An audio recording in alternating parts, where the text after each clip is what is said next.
Mom said to leave. Can you let us stay just for tonight? Late at night, my 9-year-old grandson suddenly visited us. I rushed to open the door, and found him in bare feet, with blood oozing from his toes.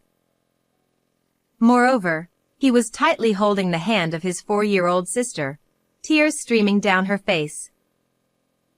Did you two really walk here all by yourselves? They nodded and I hurriedly let them into the house. However, when my husband woke up, he was furious. Absolutely not. The terrifying expression on his face made the grandchildren burst into tears, leaving me bewildered. They should have been allowed to stay for just one night. After that, I couldn't believe my eyes at the action my husband took. I'm Margaret, a 63-year-old homemaker living with my husband Patrick, who is 2 years older. He worked as a high school teacher until he retired at 60. Our 2 children were married and independent. Our daughter Laura lived in a nearby apartment, and our son Richard lived in the neighboring town. Victoria, the wife of our eldest son, is stunningly beautiful with translucent white skin, and even women would flutter if she looked at them with those big eyes.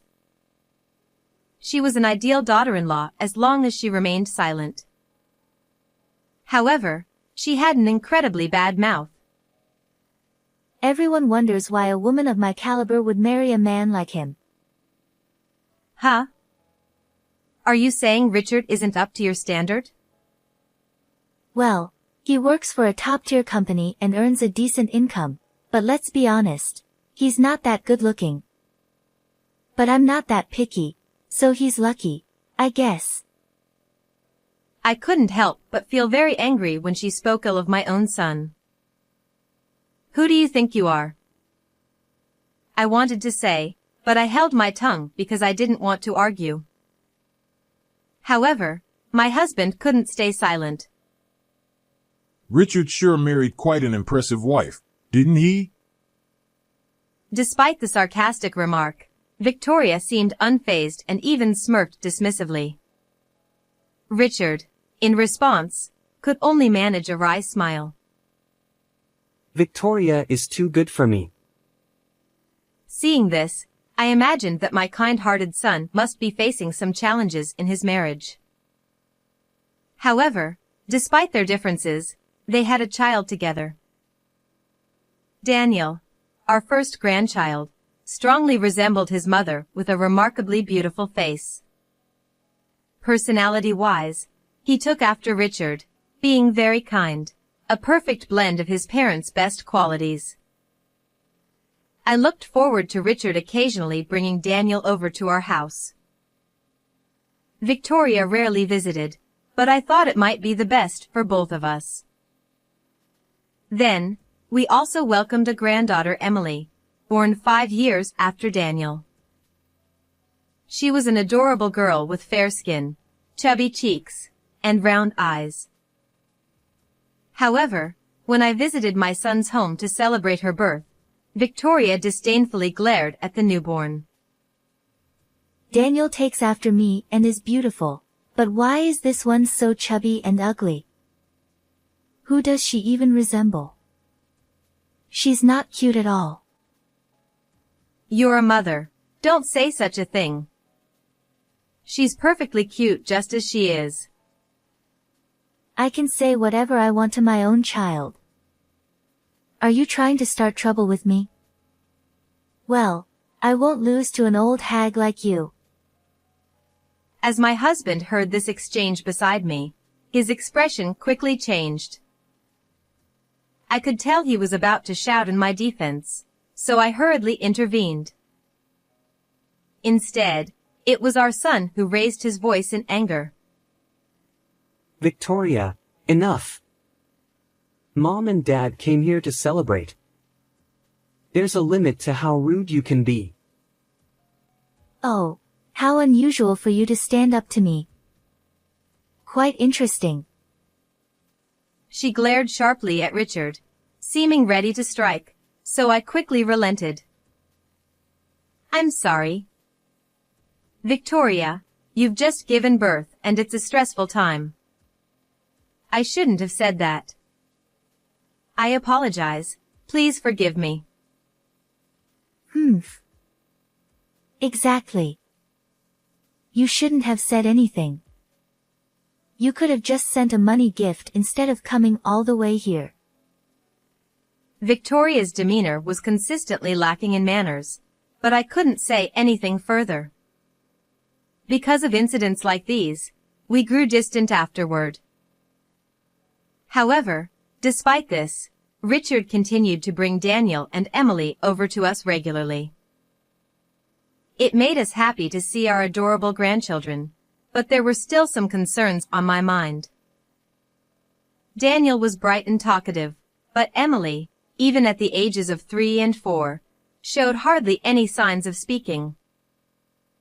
Furthermore, her fair skin had turned extremely dark from sunburn, and her hands were rough and dry. When I asked Richard about it, Victoria said Emily loved playing in the garden. That said, the condition of our granddaughter's skin was extremely concerning. One day, our family was struck by tragedy. My son Richard suddenly passed away. He fell from the stairs of a pedestrian bridge during his commute and was transported by ambulance. After being transported to the hospital, he received intensive treatment, but unfortunately, he didn't make it. I was in such shock that I couldn't even stand up. Richard, you poor thing. It must have been painful. Daddy, Daddy. What's wrong? Wake up. Wake up. Daniel cried uncontrollably, while Emily remained expressionless, biting her lip. Victoria, without shedding a tear, continued to fiddle with her phone.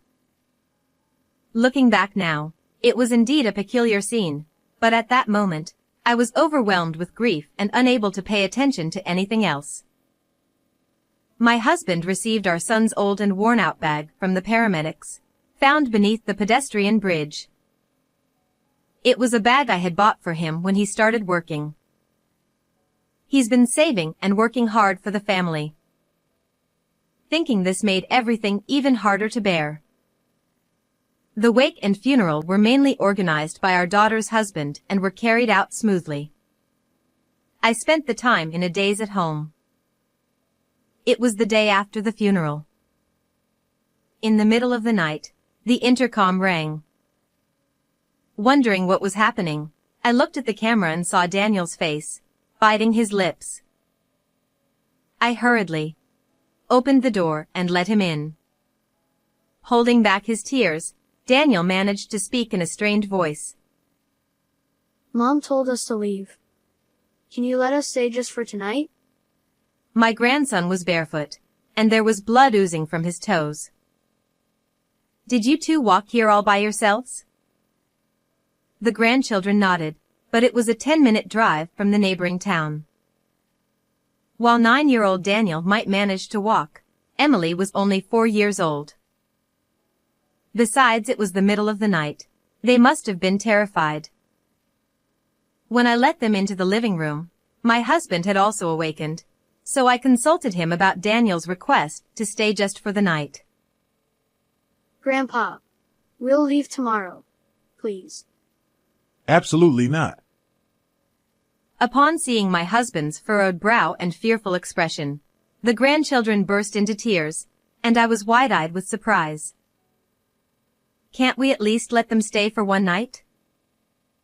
I began to plead, but my husband hugged the grandchildren tightly, sobbing uncontrollably. Even during our son's funeral, he held back tears. We've been married for 30 years, yet this was the first time I had seen my husband cry like this. Don't say just for today. Stay here forever. Poor you. I realized his feelings with those words, and I couldn't stop crying. Later, I asked the grandchildren what had happened, and what they shared was shocking. Victoria, who was supposed to be a homemaker, was often out during the day, leaving the children at home alone. Even when she was home, she would frequently scold and roughly push Emily around for various reasons. As a result, whenever Emily cried, Victoria would shout angrily, Shut up. Be quiet. You're annoying. Over time, Emily learned to cry silently without making a sound. Daniel reportedly got scolded too when he tried to defend his younger sister because he felt sorry for Emily. While he could escape from his mother's behavior by going to school, Emily, who wasn't allowed to attend kindergarten, didn't have that option. Apparently, while her mother was around, Emily would go outside to weed the garden every day. This was her way to avoid being scolded and perhaps earn some praise from Victoria. This explains why her skin was deeply tanned and her hands were rough. Emily's inability to speak might stem from a fear of being scolded. Thinking about this filled me with a sense of helplessness. That evening, Victoria apparently told them that guests were coming and ordered them to go outside. Daniel managed to put on his shoes, but Emily couldn't make it in time and was left barefoot.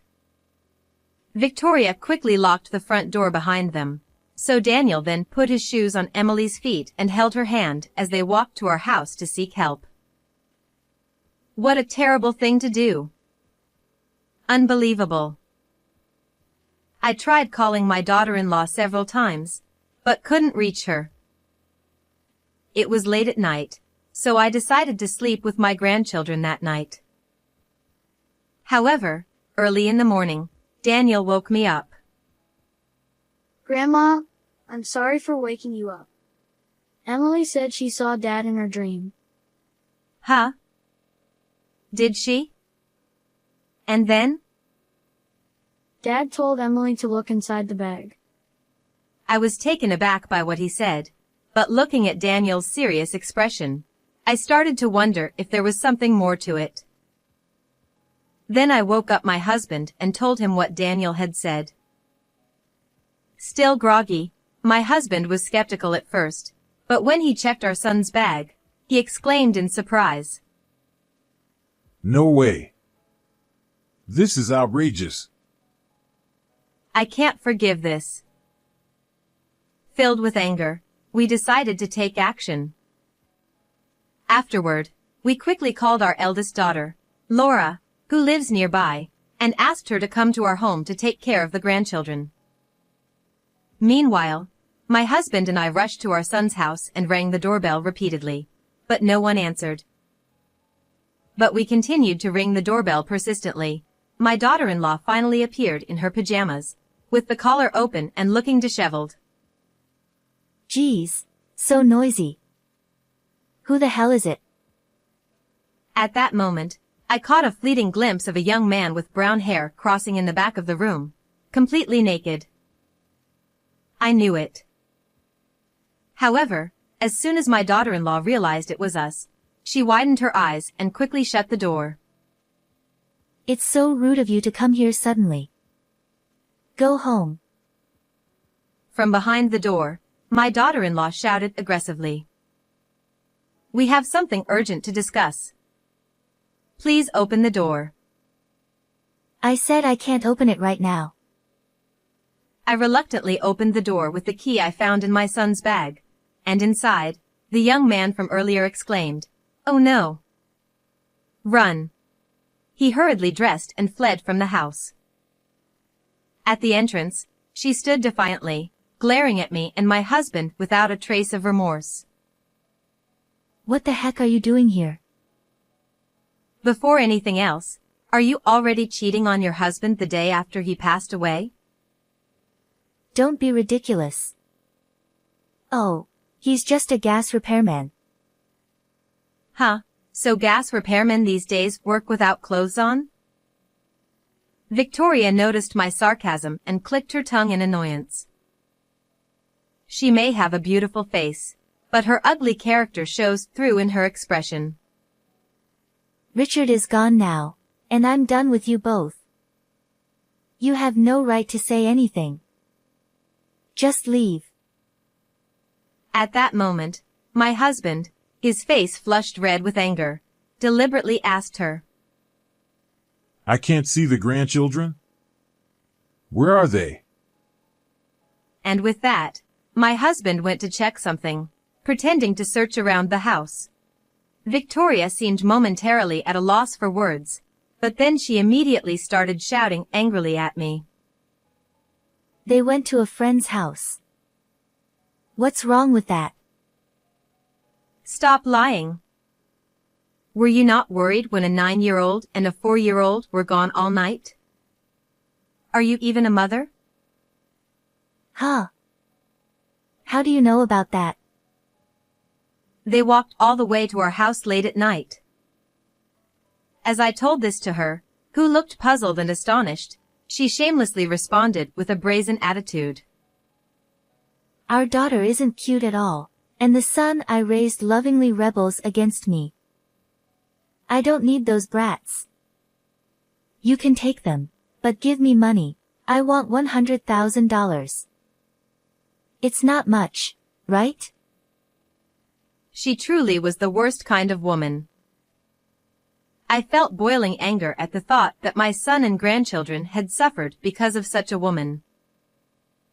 Too bad. You can't spend money behind bars. I've recorded our entire conversation. Huh. You're so naive. I'll be released soon enough just for being a little harsh with the children. It's not just about the children. You do realize that taking someone's life is a serious crime, don't you? And there's evidence. Actually, there was Richard's diary in the bag, and from Victoria's frequent outings, he suspected she was having an affair. On top of that, there was a report from a detective Richard had hired for investigation. According to it, indeed, his wife was cheating with a young man she had met at a pub. The same man who fled from the house. Additionally, the diary also mentioned, I've been feeling my life is in danger. It seems Richard had experienced several incidents where he narrowly avoided accidents, such as almost being hit by a car while walking or nearly being pushed onto train tracks while on a platform. He suspected his wife was targeting him, and he had taken precautions and was preparing for divorce. That might prove my affair, but it doesn't prove I killed Richard. It's just the ramblings of old people. The police have more important things to do. Can you still say that after hearing this? As I argued with Victoria, my husband appeared holding a surveillance camera he had found. The day before Richard passed away, he had installed a surveillance camera in the living room, as noted in his diary. Upon playing the recording, there was a conversation between his wife and the young man. It went well this time. I pushed your husband hard down the stairs. Thank you. Now we'll get a hefty life insurance payout. Victoria turned pale, her lips trembling uncontrollably. I just said that as a joke. How far can you go with your lies? I'll bring all the evidence to the police and request a reinvestigation. Your affair partner might spill everything about you during questioning. But... Oh, by the way, Laura mentioned something like this. The place where Richard fell is a busy pedestrian bridge, and many cars nowadays have cameras installed. Laura suggested spreading the word on social media to see if there were any witnesses at that time. Victoria's eyes widened, and she looked visibly shaken, placing a hand over her mouth. However, she quickly changed her tone and began to apologize. I'm sorry. I was threatened by that man. I'll give you half of the $100,000 life insurance payout if you overlook this. Excuse me? You're not the beneficiary. That can't be true. We made each other beneficiaries when we got married.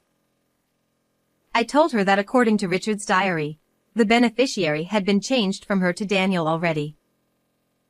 Richard had set up a trust system that allowed his children to receive the benefits once they reached a certain age, regardless of their current age. That's ridiculous. It was a plan to get a large sum of money. She collapsed on the spot, crying and screaming like a child, utterly miserable. We watched her coldly in silence. Afterward, both were arrested. Taking someone's life is a serious crime, and they are unlikely to be free for a long time. Even if they were to leave prison, no one would want anything to do with them. Currently, my grandchildren live with me. In fact, my daughter and her husband also live with us, supporting us, and they lovingly care for the two children as if they were their own.